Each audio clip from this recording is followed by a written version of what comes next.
dalam gubuknya, Bradabasu mondar-mandir dari ujung ruang ke ujung ruang lainnya. Bagaimanapun juga, sikap Gajah Mada yang telah ditumpahkannya itu kini telah membuatnya resah. Dia Menur harus terlindung. Jika aku tidak membuka mulut, ia pasti cukup terlindung dari keadaan yang menyulitkan itu. Tetapi Bradabasu tidak berhenti mondar-mandir. Dari jendela rumahnya yang terbuka, ia melihat Ki Songgorigi masih berdiri bingung di tepi jalan.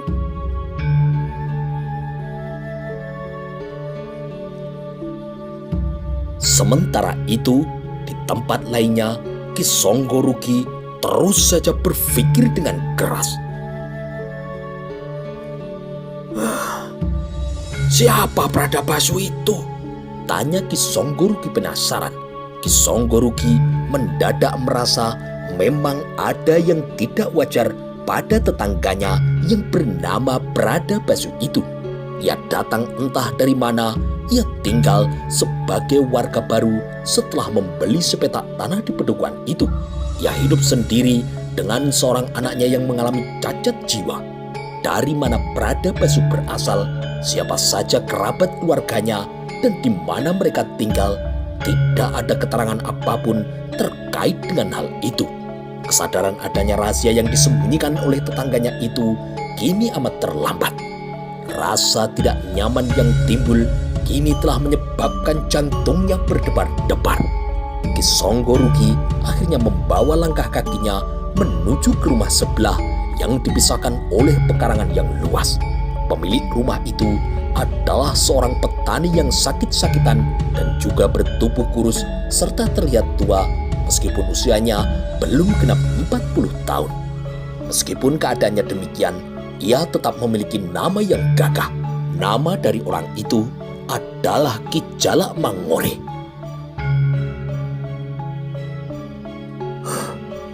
Mau menawarkan apa? Mau membuah lagi? Tanya Jalak Mangore ketika melihat kedatangan tetangga yang sangat dikenalnya itu. Terhadap Jalak Mangore, Ki Songgorigi merasa tidak ada gunanya untuk membual. Sudah cukup lama mereka bergaul. Bahkan boleh dikata sejak mereka masih bocah. Dengan demikian, Jalak Mangore sangat tahu siapa Ki Songgorigi itu. Ki Songgorigi kemudian langsung berbicara ke masalah yang telah membuatnya heran dan penasaran. Sudah berapa lama tetangga kita, Bradabasu itu, tinggal di pedukuhan kita? Tanya Ki Songgorigi. Ya sudah lebih dari 10 tahun. Ada apa? Ki Songgorigi kini memegang kepala dan kemudian mengkucal-kucal rambutnya yang beberapa pekan tidak pernah dikeramasi dengan lerak dan merang. Kau tahu siapa dia? Dari mana dia berasal? Tanya Ki Songgorigi. Ki Jalak Mangore tidak memandang dengan tatapan aneh karena ia sangat mengenal siapa Ki Songgorigi. Ya aku tidak tahu, jawab Ki Jalak Mangore. Loh, kau bisa sampai tidak tahu? Ki Songgorigi kini mengejar. Pertanyaan yang dilontarkan Ki Songgorigi itu telah menjengkelkan hatinya. Seolah tidak tahu jawabannya adalah merupakan sebuah kesalahan. Tiap orang itu punya urusan sendiri-sendiri. Aku punya urusanku sendiri. Kau juga punya urusanmu sendiri. Demikian juga dengan Ki Bradabasu itu. Ia juga memiliki urusannya sendiri. Jadi, jangan kau bertanya, mengapa aku sampai tidak tahu siapa Ki Bradabasu itu? Karena jika aku lakukan itu sama halnya dengan aku ikut campur dan ingin tahu urusan orang lain. Itu sama halnya aku tidak senang jika kau ikut campur pada urusanku. Apa atau siapa Ki Bradabasu itu? Biarlah itu menjadi rahasia pribadinya. Yang penting, Selama berada di sini, ia bergaul dengan baik, tidak merugikan tetangga, tidak merugikan dirimu. Disindir semacam itu telah menyebabkan Ki Songgorigi merasa wajahnya menjadi amat tebal. Namun sindiran itu ternyata tidak mampu mengalahkan perilakunya yang kini telah membolot. Watuk bisa disembuhkan, tetapi watak sembuhnya bersamaan dengan datangnya kematian. Tamu-tamu yang mendatanginya itu orang-orang penting, ucap Ki Songgorigi. Ki Jalak Mangore kini sedikit terpancing. Kenapa dengan tamu-tamunya? Bahkan Patih Gajah Mada juga bersahabat dengannya. Beberapa hari yang lalu, Ki Gajah Enggon, senopati pimpinan pasukan Bayangkara juga datang dengan ruang pergaulan seperti itu. Lalu, siapa Bradabasu itu? Ki Jalak Mangore semula diam dan kemudian meresapi, namun sejenak kemudian tawanya kini berderai. Kau pasti terantuk batunya kan? Wajah Ki Songgorigi kini menebal. Yang aku dengar selama ini, kau mengaku bahwa Gajah Mada itu sahabatmu. Bahkan Gusti Prabu Putri juga sahabatmu. Atau Gusti Putri Ibu Suri Gayatri sering mengundangmu ke istana. Kau sibuk mengarang cerita orang-orang penting itu adalah sahabatmu karena ingin menggelembungkan kepalamu kan? Kau ingin terlihat sebagai orang yang bukan orang sembarangan. Sekarang kau terkaget-kaget melihat tetangga sebelah kita didatangi orang-orang penting dari istana. Bukan kamu seperti yang kamu impi-impikan itu? Bukankah seperti itu yang sedang kau rasakan? Hah? Ki Songgorigi merasa tidak senang. Wajahnya kini terlihat memerah. Sebaliknya, tanpa harus merasa sungkan, Ki Jalak Mangore tertawa terkekeh-kekeh. Demikian gelinya Ki Jalak Mangore dalam tertawa sambil ia terus memegangi perutnya. Aku kemari tidak untuk mengajakmu membicarakan sahabat-sahabatku. Sudah cukup, jangan membual lagi. Kau ini bukan siapa-siapa. Sebaiknya pulang saja dan hentikanlah kebiasaan bualanmu itu. Diusir dengan cara seperti itu, Ki Songgorigi tidak punya pilihan lain. Ki Songgorigi kemudian mengayunkan langkahnya untuk kemudian pulang. Namun ia batalkan rencananya untuk pergi ke kota raja dalam rangka menyempurnakan bualannya. Cerita tentang ia akan menghadap Gajah Mada telah rontok.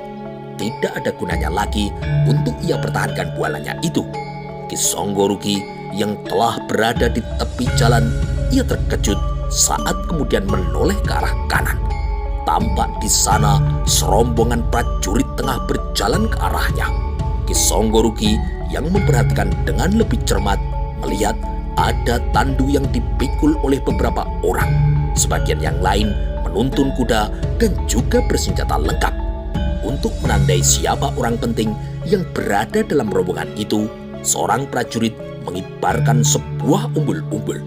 Bukan sembarang umbul-umbul, tetapi dwaja yang memiliki makna. Melihat Ki Songgorigi kebingungan, Ki Jalak Mangore kemudian menyusulnya. Ada apa? Tanya Ki Jalak Mangore. Akan tetapi Ki Songgorigi tidak perlu menjelaskan apa yang dilihatnya. Ki Jalak Mangore kini juga memperhatikan pemandangan yang sama. Itu adalah Prabu Putri, ucap Ki Jalak Mangore. Prabu Putri, ulang Ki Songgorigi. Ki Songgorigi kini merasa jantungnya berhenti berdenyut. Lututnya kini terlihat mulai gemetar. Tidak hanya lututnya, tetapi juga mulutnya.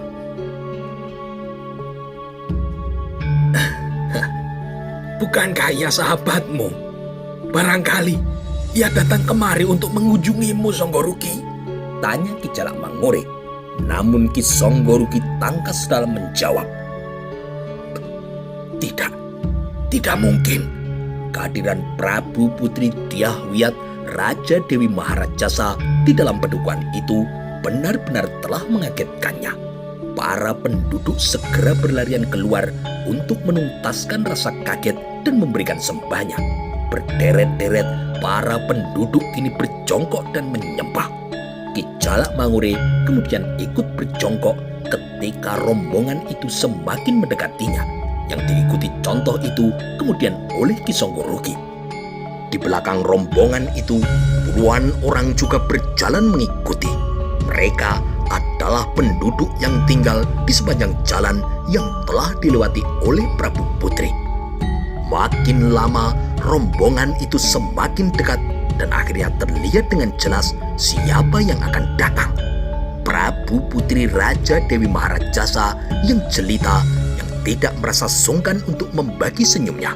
Tangannya dilambaikan kepada siapapun yang tersapu matanya. Ki Songgoruki kini gugup membungkuk ketika Prabu Putri menatap wajahnya.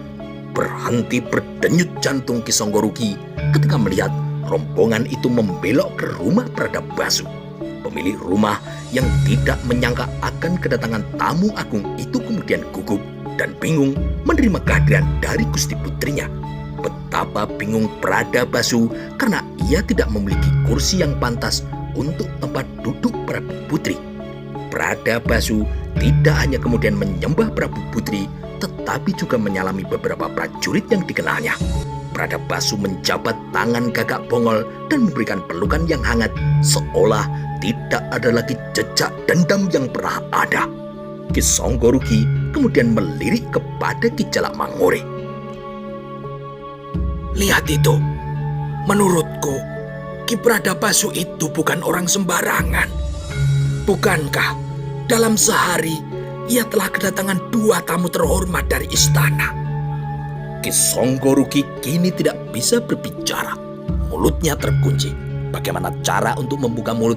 Ki Songgoruki lupa harus lewat yang mana.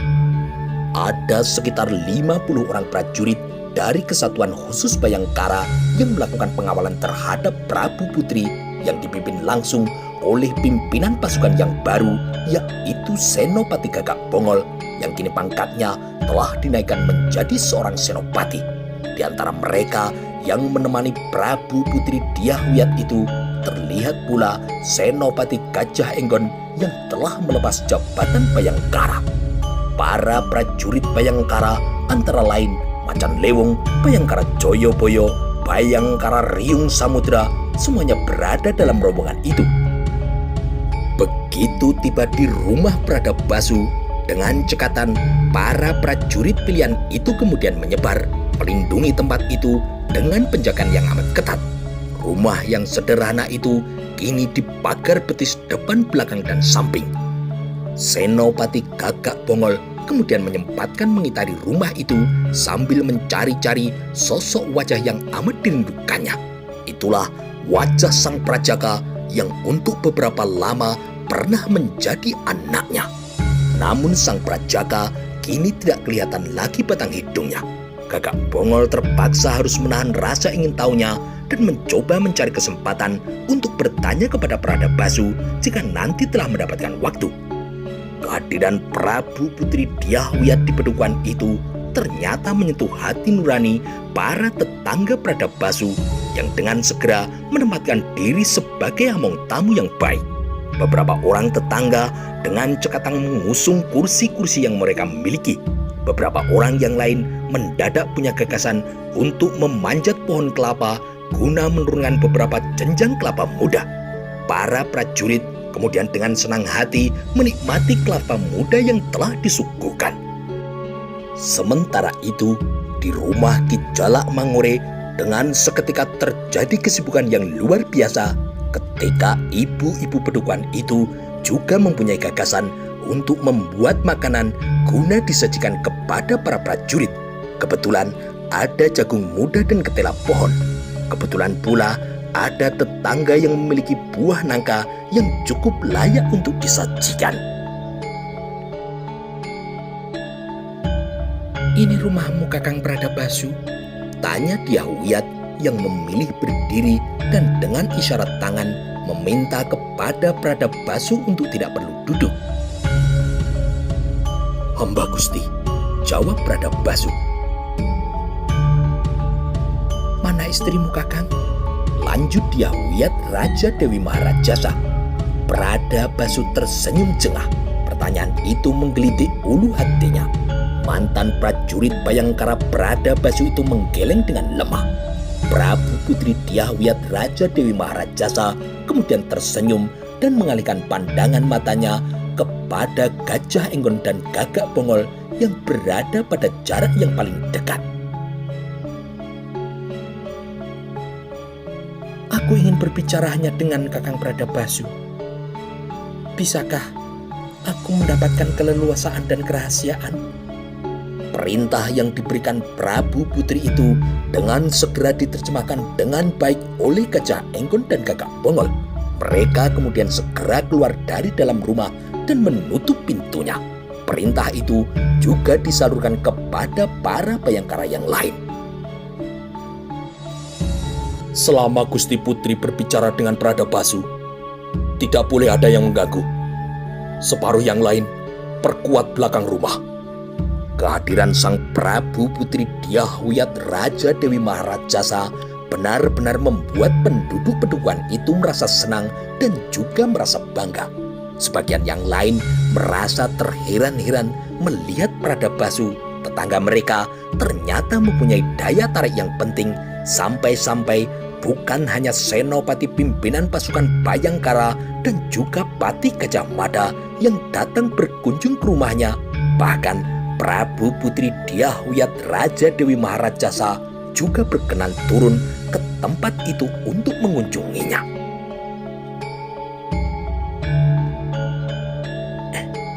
Siapa sebenarnya Paman Pradabasu itu? Tanya seorang lelaki kepada lelaki yang lainnya. Aku tidak tahu, tetapi agaknya ia bukan orang sembarangan, jawab lelaki yang kedua. Aku tahu jawabnya, kata lelaki ketiga yang nimbrung. Perhatian kemudian tertuju kepada laki-laki ketiga itu. Siapa? Paman Pradabasu itu sebenarnya adalah bukan orang sembarangan. Ia bekas seorang prajurit Bayangkara. Boleh dikata, Paman Pradabasu itu merupakan cikal bakal berdirinya pasukan Bayangkara. Itulah sebabnya ia bersahabat baik dengan Patih Gajah Mada. Bahkan Prabu Putri juga menaruh hormat dan segan kepadanya.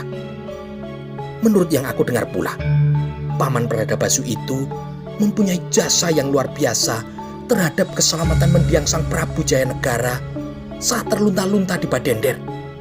Paman Pradabasu dan Patih Gajah Mada adalah dua orang yang telah berhasil mengungkap jati diri pengkhianat yang menyusup ke dalam pasukan Bayangkara.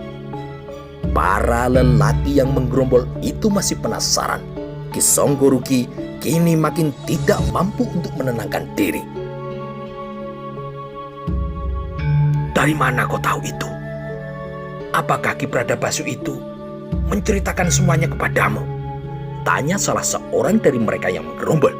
Lelaki pemilik keterangan penting itu ternyata menggelengkan kepala. Paman Pradabasu tidak akan pernah mau menceritakan jati dirinya, karena ia bukan jenis orang yang sombong, yang suka pamer, seperti Ki Songgoriki itu. Wajah Ki Songgoriki kini bertambah menebal dari yang semula telah tebal, apalagi ketika orang-orang di sekitarnya itu tiba-tiba tertawa. Ayo lanjutkan. Dari mana kau tahu Ki Pradabasu itu adalah mantan Bayangkara? Salah seorang yang menggerombol itu mengingatkan lelaki itu untuk menyelesaikan ceritanya.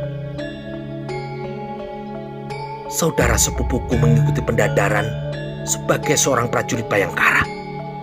Jadi ia tahu karena ada semacam pengenalan siapa saja orang-orang yang begitu berjasa dalam membangun pasukan khusus itu. Hanya sayang, saudara sepupuku tidak berhasil lolos dalam penyaringan. Untuk bisa menjadi bagian dari pasukan khusus Bayangkara, harus melalui penyaringan yang amat berat. lanjut orang itu. Hening yang kemudian terjadi adalah karena kenyataan yang mengagetkan itu. Ki Songgoroki yang merasa bibirnya telah tebal kini menjadi lebih tebal lagi. Bibir sumur yang tebal itu dirasakan masih kalah tebal. Itu pun masih ditambah matanya berkunang-kunang dan air liurnya menjadi pahit. Sayangnya untuk meludahkannya pun Ki Songgoroki lupa bagaimana caranya.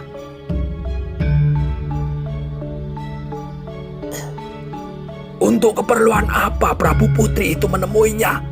Tanya Ki Songgoroki. Orang-orang yang menggerombol itu serentak nyaris tertawa.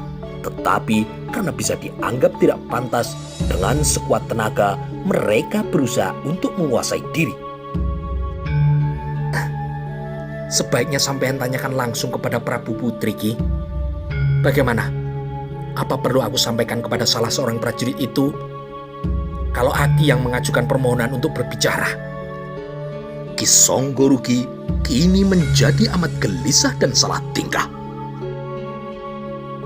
Sementara itu, di ruang tamu rumahnya yang sangat sederhana, Bradabasu yang telah menebak untuk keperluan apa Prabu Putri Dyahwiyat Raja Dewi Maharajasa datang ke rumahnya, segera mempersiapkan diri untuk menjawab pertanyaannya. Rasa sangat hormatnya kini ditampakkan lewat kedua tangannya yang ngapur rancang.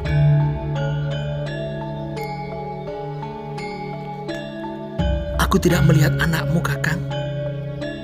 Kemana bocah itu? Anak yang dimaksud tentulah sang Prajaga. Di mana bocah itu berada dan sedang bersama siapa adalah hal yang tidak boleh dikatakan.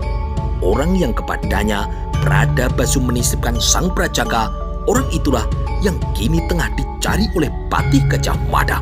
Dan kali ini dicari pula oleh Prabu Putri Dyahwiyat Raja Dewi Maharajasa.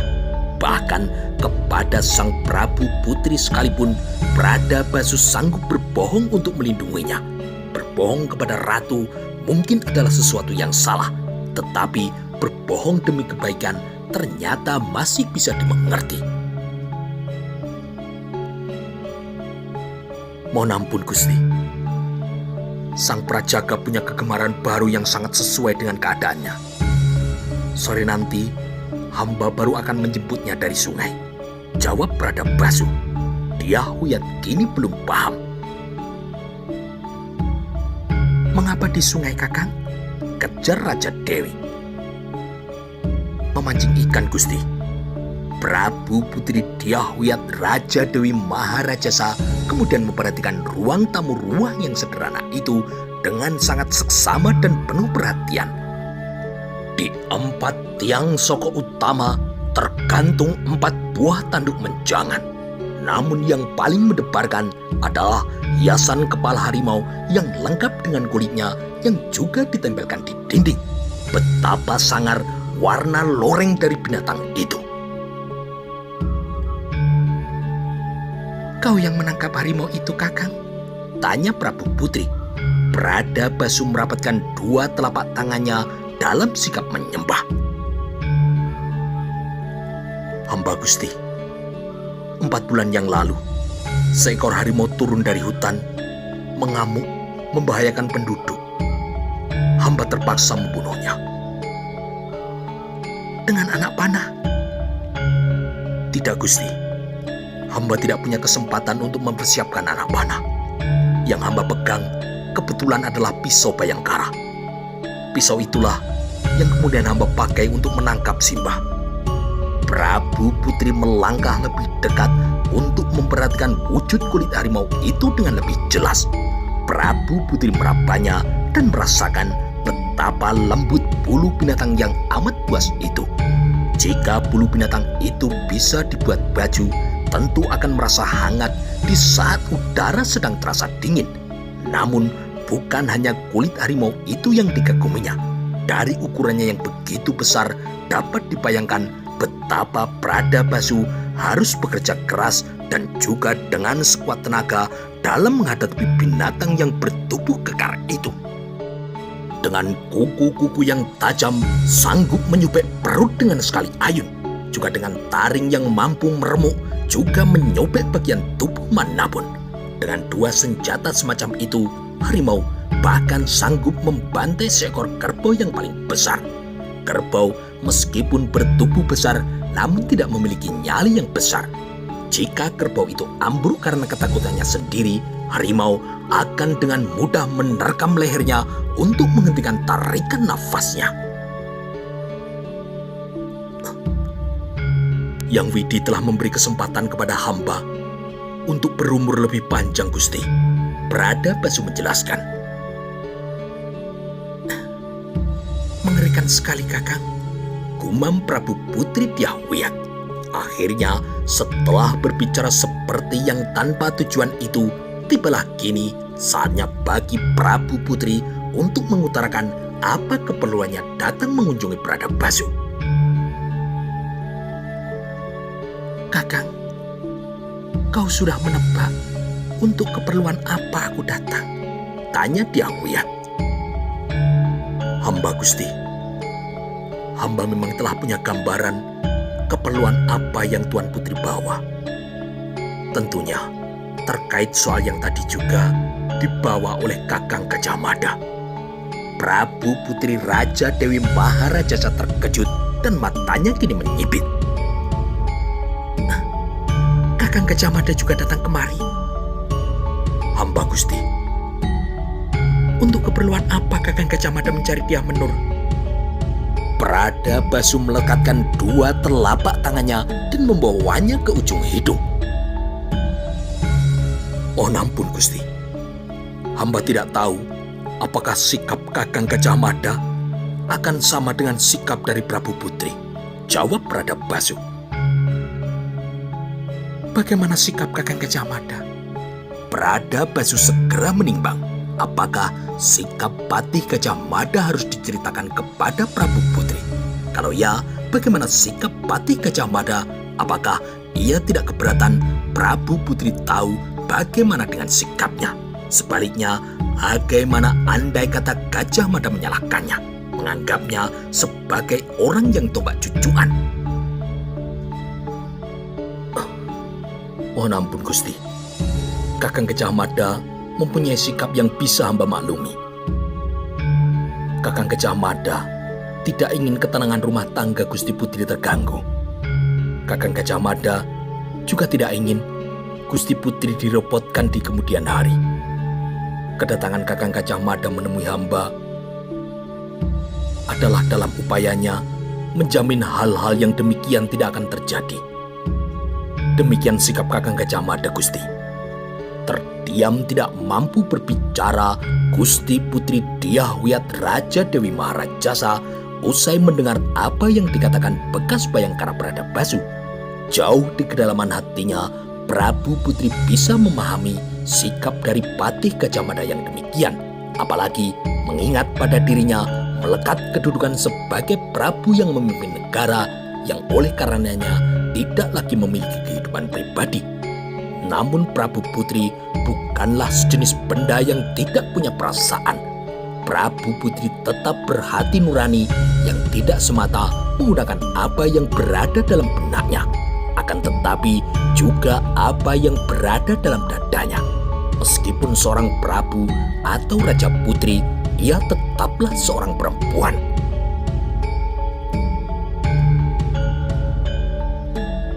Lalu apa jawabmu terhadap keperluan Kakang Gajah Mada itu? Tanya Prabu Putri. Hamba sampaikan bahwa hamba telah kehilangan jejak atas perempuan malang yang bernama Dyah Menur itu. Hamba sampaikan kepada Kakang Gajah Mada, amat mungkin perempuan itu telah mati. Mati adalah pilihan yang diambil oleh adik hamba setelah tahu suaminya mengalami nasib malang. Mungkin saja Dyah Menur mengambil pilihan yang sama karena tidak melihat pilihan yang lain yang terasa lebih nyaman. Dyahwiyat kini tersenyum dengan getir. Setelah melihat suaminya dirampas oleh perempuan lain, Kakang? Bradabasu terkejut ketika rangkaian kalimatnya itu menggiring Prabu Putri Dyahwiyat Raja Dewi Maharajasa membalas dengan jawaban yang menohok. Jawaban yang dengan jelas menempatkan sang Prabu Putri sebagai pihak yang harus bertanggung jawab jika perempuan yang bernama Dyah Menur itu sampai mati bunuh diri. Tetapi benarkah soal bunuh diri itu? Yang benar bagaimana keadaannya, Kakang? Apakah benar seperti yang telah kau sampaikan kepada Kakang Patih Gajah Mada bahwa perempuan itu telah mati? Bahwa Pradabasu terdiam cukup lama adalah karena bingung bagaimana ia harus menjawab pertanyaan itu. Bagaimana, Kakang? Tanya Dyah Wiyat. Pradabasu kemudian mengarahkan pandangan matanya ke celah pintu yang sedikit terbuka. Di sana beberapa prajurit Bayangkara melakukan pengawalan dengan sangat ketat. Terlihat Bayangkara Joyoboyo sibuk dengan kelapa mudanya. Terlihat pula Gagak Bongol yang sedang beramah tamah dengan penduduk. Pradabasu kemudian kembali mengarahkan perhatiannya kepada Dyah Wiyat. Jika boleh hamba tahu, sebelum hamba menjawab pertanyaan Prabu Putri, apa yang akan Prabu Putri lakukan jika Prabu Putri bertemu dengan perempuan itu? Pradabasu kini bertanya. Amat perlahan dan dihayati sekali Prabu Putri itu mengangguk.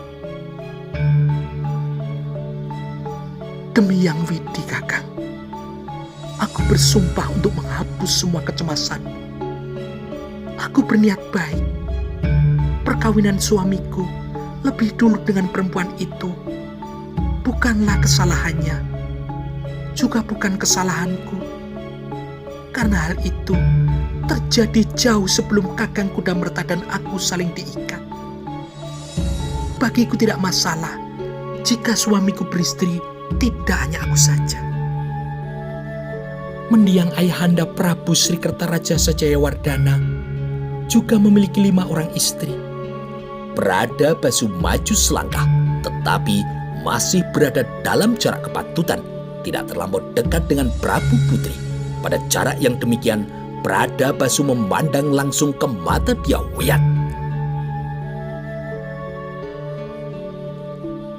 Apakah Gusti Putri akan mengajak Dyah Menur ke istana dan membangunkan untuknya sebuah istana? Tanya Pradabasu. Dengan sigap, Dyah Wiyat kini menjawab. Kenapa tidak, Kakang? Pradabasu menggeleng dengan tegas. Jika Dyah Menur dibuatkan istana dan dengan berterang ditempatkan sebagai salah satu istri Wijaya Rajasa Sang Apanji Waningyun, ia pasti akan berhadapan dengan Patih Gajah Mada yang pasti tidak akan menyetujui rencana itu. Patih Gajah Mada adalah orang yang kukuh pendiriannya. Sikapnya bulat dalam menjaga ketentraman rumah tangga Prabu Putri yang pernah didampingi sebagai patihnya saat Dyah Wiyat masih menjadi pemangku daha dengan gelar Bredaha. Prabu Putri Dyah Wiyat amat mengenal sikap Gajah Mada yang demikian itu. Lebih jauh ke depan, karena Dyah Wiyat adalah pucuk pimpinan kerajaan Majapahit yang bersama-sama menggelar pemerintahan bersama dengan Sri Gitarya. Munculnya Dyah Menur yang memiliki seorang anak laki-laki dari Raden Kudamerta boleh jadi akan menjadi sumber masalah dalam pergantian kekuasaan kelak di kemudian hari. Gajah Mada harus menjamin hal yang demikian tidak boleh terjadi. Ibarat sumber penyakit itu harus dibuang. Ibarat bibit makar, mumpung masih bocah, maka harus segera ditumpas. Hamba mohon maaf, Gusti. Jawaban hamba kepada Gusti Putri sama dengan jawaban yang hamba berikan kepada Kakang Gajah Mada. Gusti Putri berhati mulia dengan memikirkan nasib Dyah Menur. Hanya sayang, perempuan itu sudah tidak ada lagi di dunia ini. Sebaiknya Gusti Putri melupakannya. Prabu Putri Dyah Wiyat Raja Dewi Maharajasa merasakan kini dadanya berdesir-desir. Aku tidak percaya dengan jawaban itu, Kakang. Beranikah Kakang menjamin bahwa jawaban itu benar dengan bersumpah di hadapan Hyang Widi. Prabu Putrikin menyudutkan. Pradabasu kini merasa lehernya tercekik. Sebagai kawula Mojopahit yang apalagi sedang berhadapan dengan Prabu Putrinya, apalah haknya untuk berbohong. Di hadapan raja wanita itu, ia harus berkata dengan jujur. Sebaiknya Gusti Putri melupakannya. Andai kata Dyah Menur itu masih hidup dan Gusti Putri membawanya ke istana, akan ada banyak anak panah yang terarah ke dada perempuan itu, yang dilakukan dengan tidak berterus terang. Gusti Putri tidak akan mampu melindunginya. Maka biarlah ia berada dalam kedamaiannya sekarang. Berarti ia masih hidup, bukan Kakang? Ia sudah mati, Gusti. Hidupnya sudah habis. Gusti Putri sebaiknya melupakan perempuan itu. Dan hamba menyarankan kepada Gusti Putri untuk menghibur Raden Kudamerta agar tidak berlama-lama dalam bersedih dan melupakannya.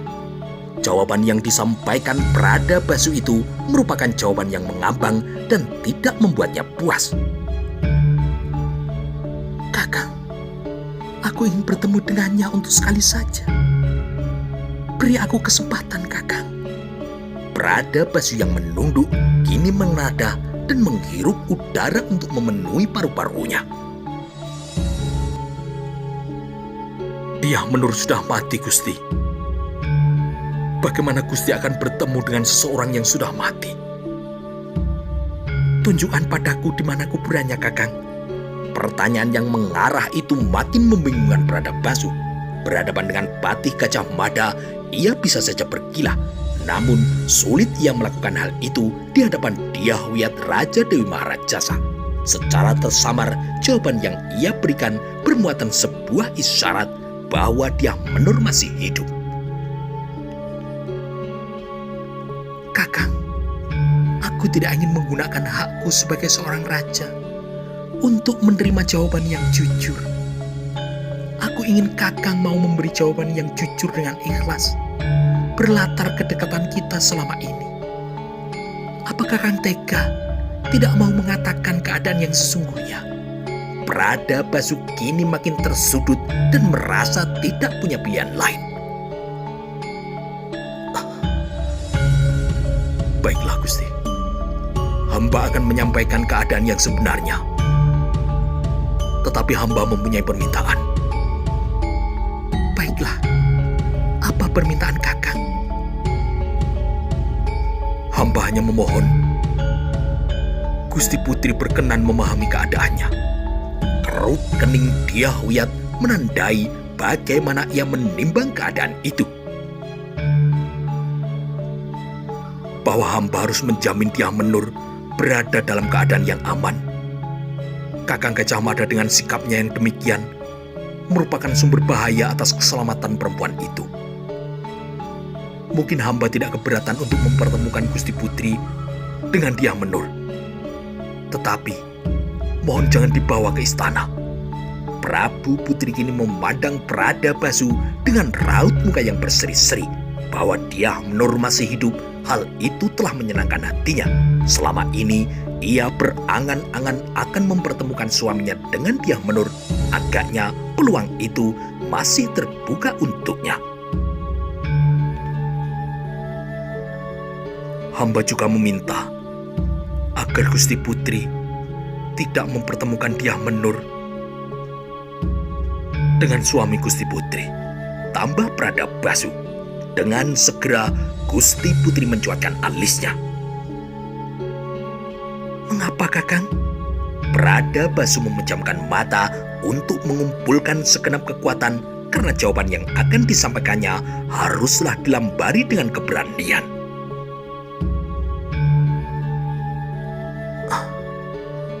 Hamba punya alasan untuk itu, Gusti.